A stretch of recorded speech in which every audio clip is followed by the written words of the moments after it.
You're listening to Overwatch Contenders Daily, your path to daily news, scores, and insights into the Overwatch League stars of tomorrow. Here's your host, LemonKiwi.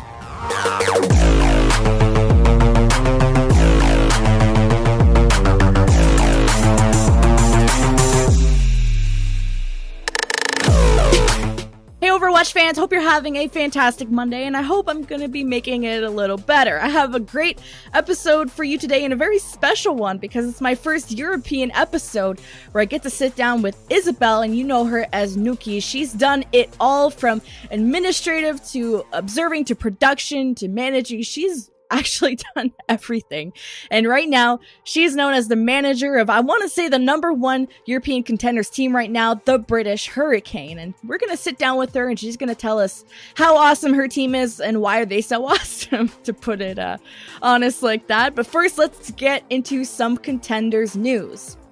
So first off, UC Berkeley announced a partnership, an esports partnership with NRG Esports and the San Francisco Shock. So the partnership will include an expansion of an esports program, which will include things like a professional development, a women in gaming initiative, and all kinds of fun perks coming to that school. So it makes me want to go back to school and go to that one. For a second part of the news, it's more of a feels-good moment, less of striking news, but in the quarterfinal match of Metabellum versus Seven, a father of a Korean contenders player, Rio, so that's the main Winston player, was moved to tears, and you see it in this clip, when his son qualified to the semifinals after winning a super close Game 5. So we just love esports dads. We love supportive parents. So congratulations to Metabellum for winning in Game 5 and moving on to the semifinals. But now, that's it for the news, guys. Let's get into my interview with Isabelle, aka Noukky. So I'm here with Isabelle, and as you know her, Noukky, or the mother of Overwatch, and to go over her roles, like, her resume is longer than my life. It's just like, she's done administrative, observing, production, managing, she does it all. But right now, she's known as the manager of, I want to say the #1 team in Europe right now, but I don't want to go too far on that, the British Hurricane.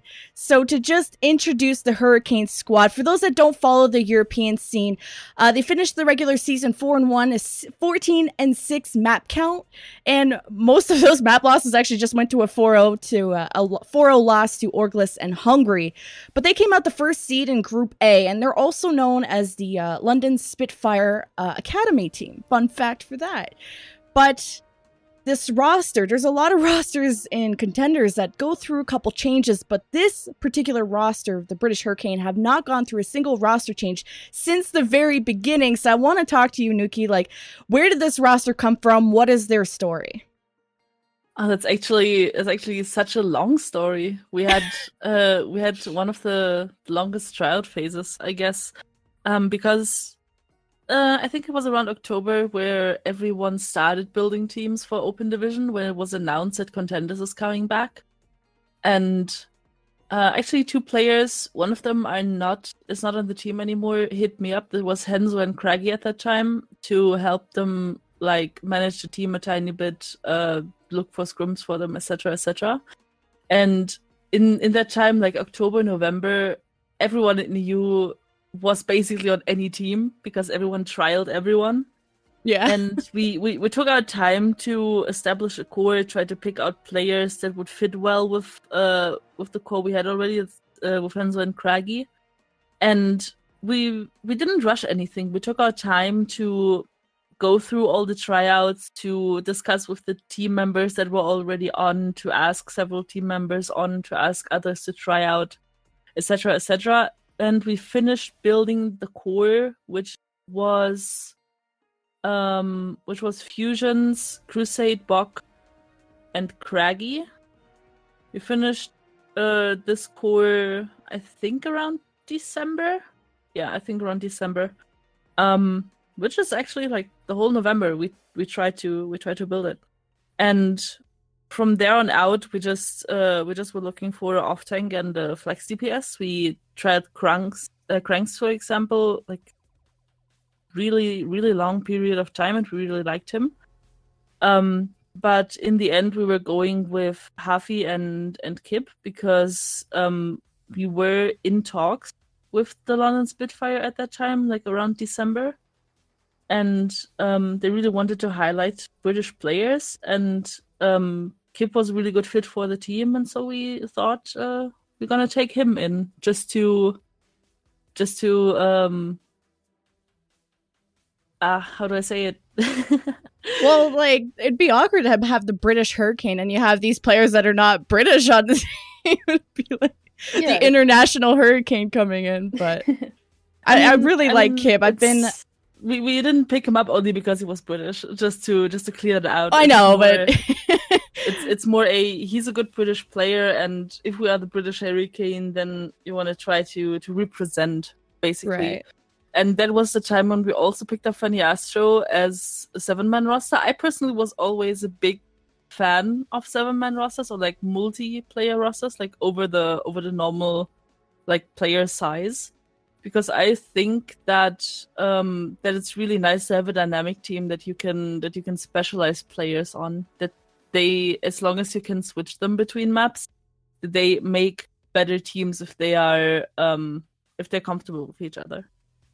For sure. I think it was Bach that like plays a lot of Ana, I want to say, or comes in, like switches out with Funny Astro sometimes, and then also that you mentioned Kib, like this guy can play literally anything. I was writing down his hero pool and there's just like Samba, Farah, Genji, like just every DPS, and he's able to flex around your team, and I think he fits with Craggy very well in terms of their DPS. But as we saw through the regular season, I think it's been hard for a lot of teams to find a weakness in your team. We've been talking about this core roster, and you guys run sort of the same compositions. There's not really a weakness, and your team is incredibly flexible. But as a manager who's obviously been involved in some coaching and a lot of the scrims, and you're working with the players, what are maybe some behind-the-scenes improvements that your players have been working on?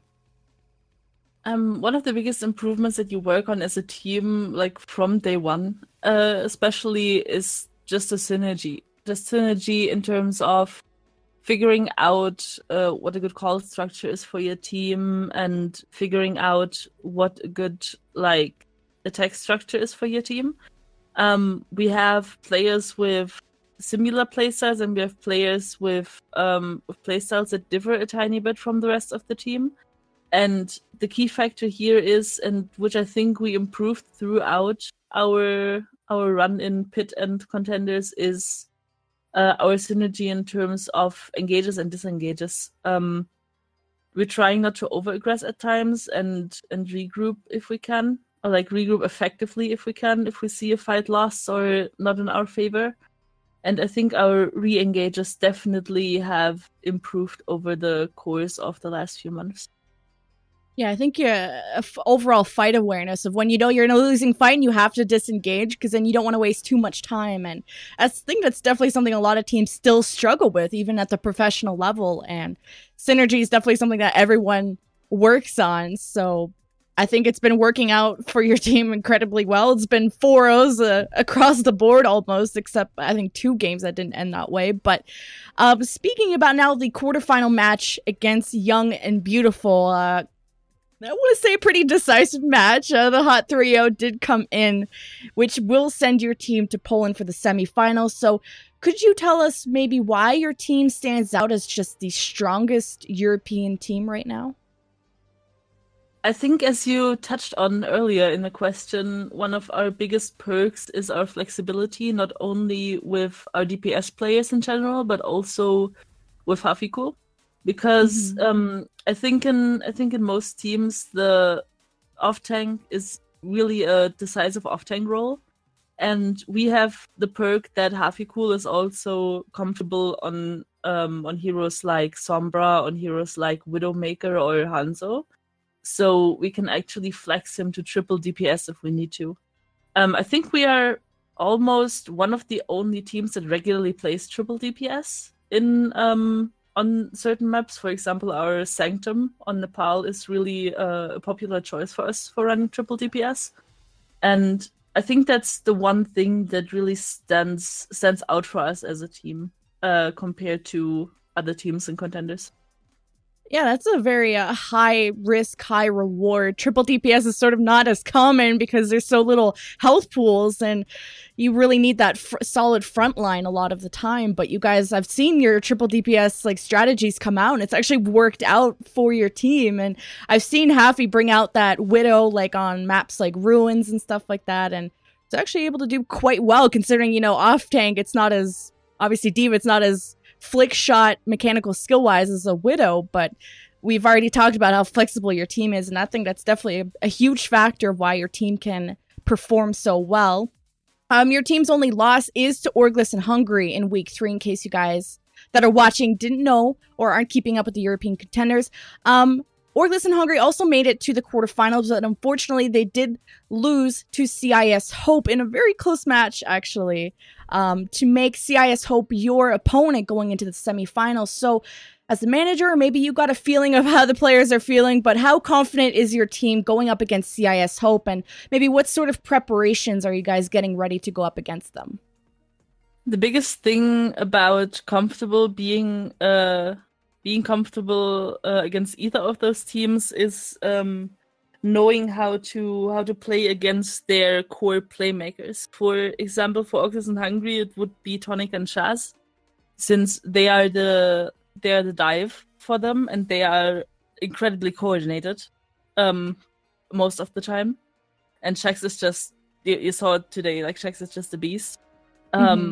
And for CIS Hope, it is how good we can counterplay Kenzie, in my opinion, because Kenzie is also one of the DPS that definitely stands out in contenders.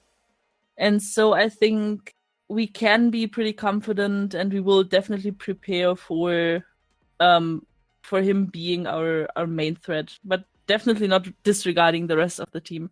CIS is this good because they can play very, very strong Widow compositions, and they can also play triple tank pretty well. And so we have to be a tiny bit diverse in our comps and in our playstyle to be able to beat them. So you guys have a lot of experience scrimming them and playing against them, I imagine? Yeah, we scrim them regularly. We basically scrim most of the contenders teams very regularly over the course of the week. Well, I'm excited for that match. I was a little worried because they're not in your group, so you know how much experience do we know you guys have behind the scenes against them. But Kenzie's definitely a ruthless guy on the other team. It's going to be a good match. There's only so much scrims you can have, so you definitely prefer the contenders teams, either if they are in your group or not. And if you know you play against them soon, you just head off the scrims for a week or two, and then you're good. Well, it's good to go into that match with confidence, and especially going to Poland, you guys are going to be all excited, and it's the whole land setting might be a little bit stressful, but as long as you go in confident, then maybe things will fall in place. But we're trying our best to be confident, but not cocky. Yeah, not cocky, and definitely want to go in confident and no bias, but I think it'll be a good match. And for those watching or that are not too familiar with the European contender scene, so besides your own team, you know the scene and the community so well from Europe to actually a lot of players outside of Europe. What are some upcoming players or teams that people should watch out for that could be picked up for the Overwatch League? As of teams, I can definitely say the top 4 teams that are going to LAN now are definitely, or that going to be at LAN are definitely teams that you should look out for. We have some pretty good tanks in Europe, and we have some pretty good, I don't want to say like specialists, but like DPS that stand out on certain roles in Europe. We always were pretty famous for our tracers. As you see in Overwatch League, many of them are European tracers if they're not Korean. And, right. And one of them, as I said earlier, is definitely Shax. He's one of the more standout players in contenders that really shined during the regular season. Also, as I said, Kenzie, and you definitely also can highlight the tank line from Angry Titans, Ellie Vote and Lultish. I think they play off each other really, really well, and they could be a solid core that you could start with in your franchise. Other than that, I personally cannot say too much about supports because those are definitely the ones that don't stand out as much on cast. Of course, there is Ripper from Giganti, for example. I think he's one of the Zens that really stand out. I really, really love his ult management. Like, how controlled he is and not popping his ult in very stressful situations if he doesn't have to. That's the thing that I really admire about him. Yeah, trusting your teammates and not popping that ultimate when you're about to die, and especially as a Zen to try and save yourself sometimes is a reaction a lot of maybe newer players or stressed out players do. And it's hard to point out supports. Definitely, you're right. I kind of like to see these Anas come out that are like those specialist supports like that, but hard to say who's going to end up in the Overwatch League. There's like new people getting picked up every day, and it's so nice. And of course, you as like mother of Overwatch, seeing like, you know, your little ducklings graduate to the Overwatch League, and you see them grow their careers. It's great to watch from back here. And I mean, I hope all those players get picked up. And that's the whole point of Contenders, really showcasing what these players are made of. But before you go, I do want to hear your predictions. I'm going to put you on the spot. But there's Eagle Gaming versus Giganti and Angry Titans versus Copenhagen Flames going on, I believe, tomorrow. Well, this video will come out, quote, today. But this is being recorded in the past. So these games might be going on as this video comes out. But want to hear your predictions. Eagle Gaming or Team Giganti? And Angry Titans versus Copenhagen Flames, and why? I definitely gotta start with the I want to say easier one, which is Angry Titans versus Copenhagen Flames. I think though it will be not a 3-0. I think that Angry Titans will come out on top here.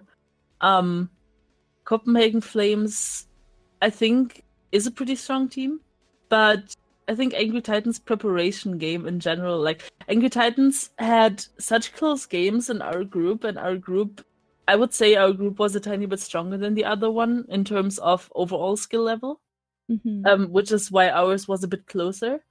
And their preparation game from their coach is a really strong one. Like, he's really good at tinkering comps against opponents, and that combined with the coordination they have, especially in more tankier comps, can give them definitely the edge about Copenhagen Flames. Although I think it will be either a 3-1 or a 3-2. I can see it going to 5 maps.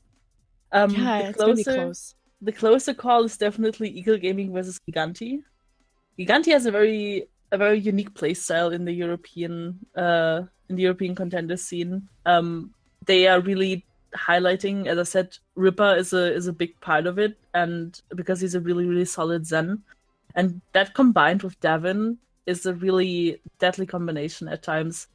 For Eagle Gaming, they are also a team that has more players, like more than 6 players, that goes over the mark just because they want to run different strategies. They have Flippy in there, which is a great Widowmaker player. They have they can also play, as we saw against Bazooka Puppies, more tank heavy lineups, like the quad tank, and I think they are the only team that run the Winston with the quad tank, which is really that's interesting. Which is really interesting. And yeah, I think it's gonna be a close call against them. I don't want to predict that. It's so hard. I know, it's hard. Like game 5, Eagle or Giganti.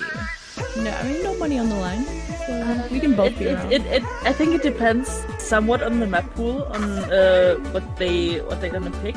Eagles is gonna have first map pick. It's definitely gonna be a close series. Giganti sometimes has trouble in officials, so I'm probably gonna go with 3-2 Eagle. To be very bold. You guys heard it here first. It's so hard because Eagle Gaming, depending on what they swap in and out, are a tiny bit predictable in what they play. In case of what persons they swap in and out per map, and it all comes down to Giganti adapting to that. I think. Yeah, and when it comes to these teams that either run mirror compositions or are so close in skill-wise, it just comes down to those in-game mistakes, and is your head really in the game? Like, some people get stressed out when it's an official match, like you said, or is it a bad week? What's going on internally? Like, so many factors that can just throw a game. Like, we think it's going to be a game 5, could be like a 3-0, and for the other team, we've seen in Overwatch League how unpredictable some matches can be, although they might look decisive in the prediction part of it. But you heard it here first, the predictions from the Noukky, and I'm excited to see the British Hurricane go to the semifinals in Poland and kick some butt in a non-biased way as the interviewer. I'm excited to see you guys perform and, hey, maybe even take the whole thing. I think you guys are definitely a favorite coming in. It can definitely be anyone in the top 4 at this point. Like, I don't think anyone has like the 100% edge over everyone, not even us. Well, thank you so much for coming on to this interview, and we wish you so much luck in the semifinals, and have fun in Poland. Be safe. Thank you so much. No problem. So that was Isabelle Noukky, and we hope to have her back soon. Make sure you guys check out the British Hurricane game semifinals coming up, and also the quarterfinals. That are all kinds of playoff matches are going on right now. I can't even keep up with it, but thank you to her for coming on this interview, and you guys should check out Wednesday's video where we'll have a special Australian episode. This was Overwatch Contenders Daily. I'm LemonKiwi, and hope you guys have a wonderful day.